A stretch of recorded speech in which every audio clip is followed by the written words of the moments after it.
Joined today by George Khalaf. Thanks for doing this, having this conversation. We're a few weeks out from the legislative primary, as well as congressional primary. A lot of hot races we're watching. We know your firm is in the data business and the polling business. Why do you track things like early ballot returns? Who cares? Yeah, I think the biggest thing is clients ask us all the time to do polling in the last 3 weeks of, obviously before Election Day. We know that a lion's share of the vote here in Arizona comes in early, but the problem is a poll the first week does not necessarily indicate where the election is going to be on Election Day because of a smather, ballots come in over time. So it's more of an indication of the weight of each poll in its significance of predicting Election Day because of how many early voters we have. So do I understand it correctly that you're not looking at the rate of ballot returns in a vacuum? You're marrying them up with the polling that you're doing in that particular district at that particular time? Yeah, absolutely, and particularly in primaries, because obviously primaries is less indicative. In a general election, when you're talking the percentage of Republicans, percentage of Democrats, percentage of independents, we can make some assumptions about how each of those parties will vote. In a primary election, it's more to pair them up with survey research work as well. In 18, did I hear you right that we're slightly lagging previous years, but we're catching up? Yes, that's correct. Does that mean voters are less enthusiastic? Maybe they want to hold on to their ballot because they want to learn more about the candidates? All of the above? What could that mean? I think it could be a number of reasons. I think people could be less enthusiastic about voting. Obviously, on the Democratic side, there's not much happening. I mean, the governor's race, pundits have been saying, it's been decided, so why vote? U.S. Senate race, not a big deal on their side. On our side, really, the only hot button race is the U.S. Senate race, but same thing in 16. So there's just not a lot of excitement. And I think we've seen generally that Republican excitement in total has been a little bit more depressed than we've seen it in previous years. Arizona, you are allowed, if you're an independent, you can vote in a partisan primary. You simply have to request the party's ballot that you want to vote. What have you learned about independents this cycle when it comes to how they're looking at the election? Well, actually, that's one of the more interesting points that we've seen so far this cycle is that there's actually slightly more independents voting comparative to same day in previous years, and they're more likely to choose to vote in Democratic primaries. Is that different? Absolutely different. So in 2014, it used to be a 27% margin between choosing Republican to choosing Democratic. Then in 16, it was 21%. This year, it's 6%. So a massive disparity. It's only about 53% of independents are choosing to vote in the GOP primary versus 47% that are choosing to vote in the Democratic primary. That gap has really narrowed. Yeah, absolutely. And I think that could be seen as an indicator for the general election if independents are choosing to wade in to the Democratic primaries. Now, it's not a 100% correlation. That means that they're wanting to vote for the Democrat in the general, but it means that they are more willing to engage in their primaries, even though arguably, I think the GOP still has more contentious primaries, particularly when you look at legislative district battles. When you look at the primary rate of return or the enthusiasm levels, can you draw any lessons from the primary to what to expect in the general, or do you treat them as two totally different phenomena?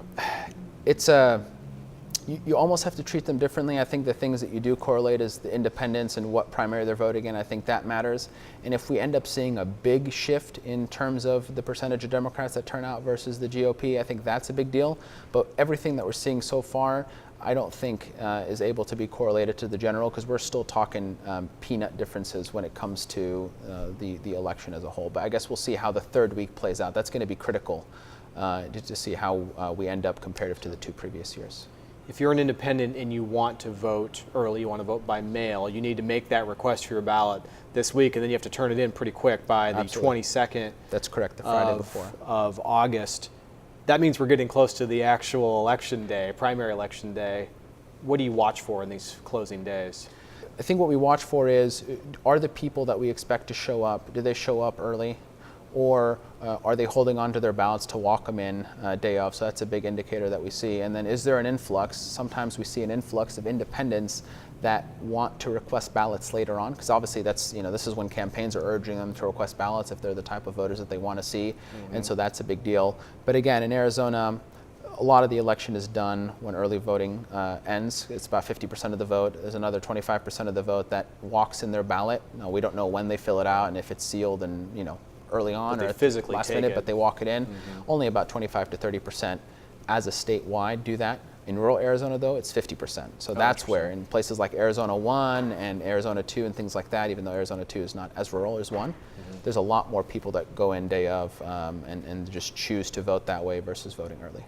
You've looked at the rate of return, you talked about marrying that with polling, but what can it tell you about the results of an actual election? When you look at these two sets of data, what do you know about how the election is going to turn out, and have you been proven right most of the time? We have thankfully been proven right. We do everything that we can from a methodology and sort of statistical perspective to make it so. And a big thing that we've decided this year from an expectation setting perspective is we're more interested in tracking changes over time. And so we don't want to just take 1 or 2 polls the last 3 weeks and say, oh, this is how the election is going to be. We are urging folks that, look, if you truly want to get a representative sample of what's going to happen on election day, and you want me stick my neck out and predict where we're going to be, we better be in the field more consistently. Mm-hmm. And when we're seeing those things bear fruit, but in 2016, I'll say, I mean, we were able to predict that Trump was going to win by a lot smaller of a margin than previous Republicans at the presidential level, but that McCain was going to win. We were off by less than 1% in both races. So we've been proud of our record when it comes to predictive ability before Election Day. Primaries, crowded primaries in places like Yuma, a district that goes all the way up to the West Valley, Southeast Arizona, Northern Arizona. Any districts that have caught your eye, either for unusual behavior or because they are particularly contentious primaries? Yeah, I think the biggest one that's caught my eye would be District 18, which is sort of the Ahwatukee suburban Phoenix district. Mm-hmm. For the first time, comparative to the last 2 cycles, we're actually seeing more folks partake in the Democratic primary than we're seeing them partake in the GOP primary. And so normally there's about I think in 14 there was an 800 ballot advantage for Republicans in their primary. Then in 16 it was like a 1,500 advantage.